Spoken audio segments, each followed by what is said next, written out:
What up guys, Miguel here of Yugatech, and the last OPPO Reno I reviewed was the 10x zoom. It had a shark fin front-facing camera and a periscopic telephoto lens that we found pretty cool. Today, OPPO launches two new Renos to our local shores. That's the Reno 2 and the Reno 2F. The latter of which is what this review is about, so if you guys are interested to see how this mid-ranger fares, stay tuned and check it out.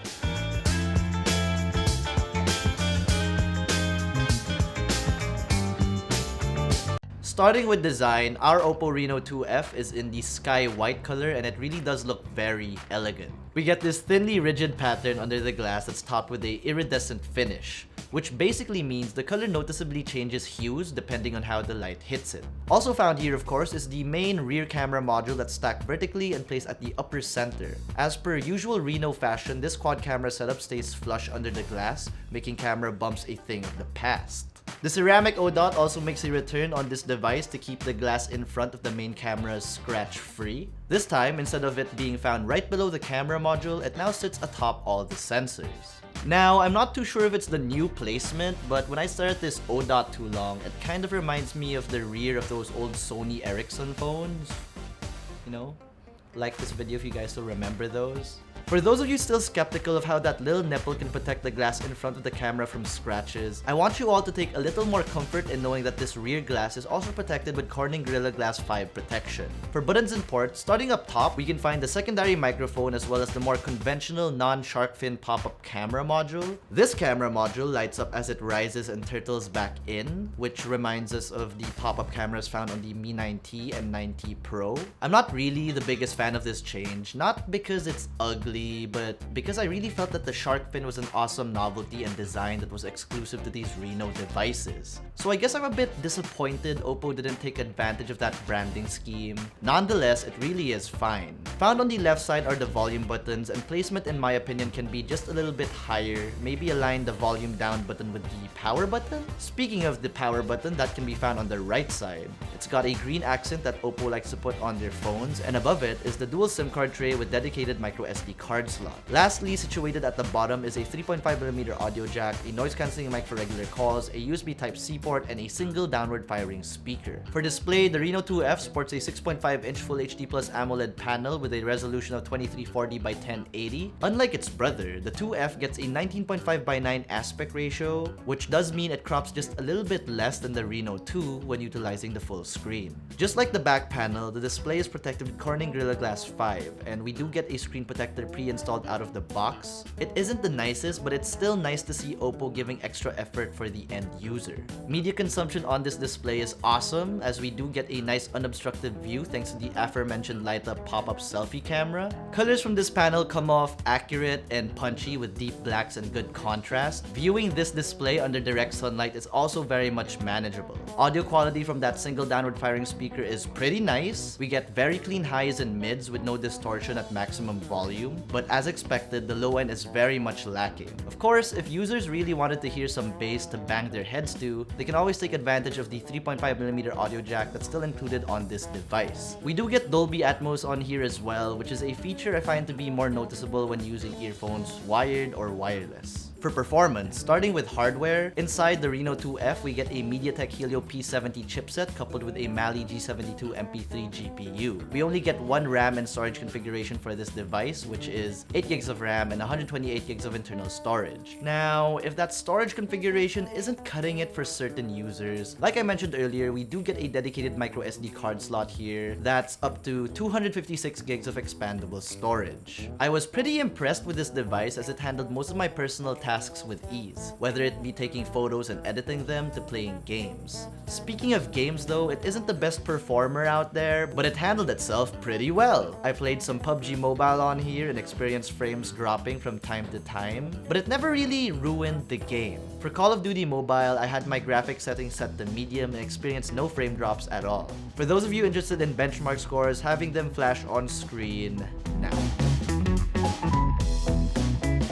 For software, we get Android 9 Pie out of the box, and with ColorOS 6.1 on top. Like I've said before, ColorOS isn't our favorite Android skin, but that doesn't mean it's bad. We still don't have a system-wide dark mode, but I'm sure that's coming soon with the arrival of Android 10 and all. I like the fact that we get a bunch of options for navigation keys as well as the gestures. But I'm still not a fan of the stock camera app and its little nuances. Like the way you need to tap on the ultra-wide option found on top instead of just being able to pinch out. But again, before I digress any further, I do think that software really is a preference and is something that can only get better as long as the manufacturer keeps listening to what their users want. For battery, providing power to the Reno 2F is a 4000 mAh cell with support for 20-watt VOOC 3 flash charging, and I love it! Like hell, this thing charges up so fast, and I really wish I had this or dash charge on my own personal device. In the PC Mark battery test, our unit achieved a score of 10 hours and 40 minutes. While in our standard video loop test, which entails the phone's display brightness and volume set to 50%, airplane mode turned on, and with earphones plugged in, we got a total of 22 hours and 8 minutes of playback. For biometrics and security, the Reno 2F gets face and fingerprint unlock, and they're both very quick. I find it interesting to see these optical in-display fingerprint scanners getting better and better. This is a Gen 3 scanner, and again, it probably isn't as secure as an ultrasonic one, but I'm really not too worried about it. The face unlock is also quite quick, considering the camera needs to pop up first, but of course, if you took that away, I believe it'd be just as fast as the fingerprint. Moving on to the cameras. The Reno 2F gets a quad camera setup at the rear, consisting of a 48 megapixel main, an 8 megapixel ultrawide, a 2 megapixel monochrome sensor, and a 2 megapixel depth sensor. In front, or I guess I should say on top, is a 16 megapixel selfie shooter. Checking out some samples now. When I first took photos with the 2F, I was really impressed at first glance. Colors came off accurate, though the post-processing does like to up the saturation just a little bit, not too overly done. Dynamic range is pretty good too, though it isn't the best we've seen. The software also tends to up the contrast a bit more than I'm used to, but it's nothing too out of the ordinary. At the end of the day, I do believe the 48 megapixel main sensor really does carry the quad camera setup. I mean, when switching to the ultra-wide, compared to the post-processing when using the main sensor, it can look a little overdone. Though I must admit, that's only something you'd notice if you took a photo with the ultra-wide and the standard shooter and compared them. Come less optimal lighting conditions though, of course, the quality takes a hit. The Reno 2F supposedly had better noise reduction now compared to the first Reno lineup, and I do believe it really has improved. It's just, I still see noise. If we check out night mode right now, again they market this as the most powerful night mode, though the results say otherwise. On the default photo mode, we get an obviously noisy image overall, and on the night mode shot, we do get a brighter, less noisy, and overall more well-balanced shot. But I wouldn't say it's the best. It's definitely not bad though. Where it really struggles is with indoor shots with poor lighting conditions. So basically, it isn't one of those night modes that can see in the dark, but it can pretty much brighten the image and balance the overall exposure. Just don't be surprised to see noise even when using night mode.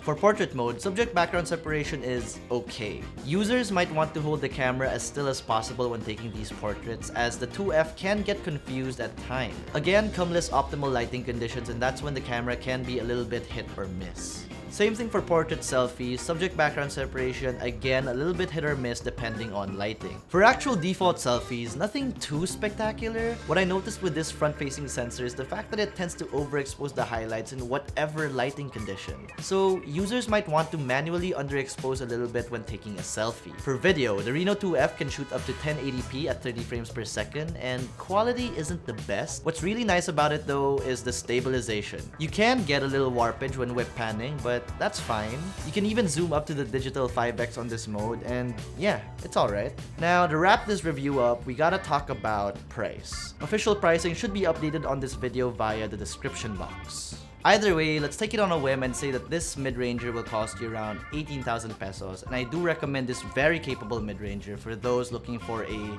elegant looking device, a media consumption device, or a good set of day cameras. So, what do you guys think of the OPPO Reno 2F?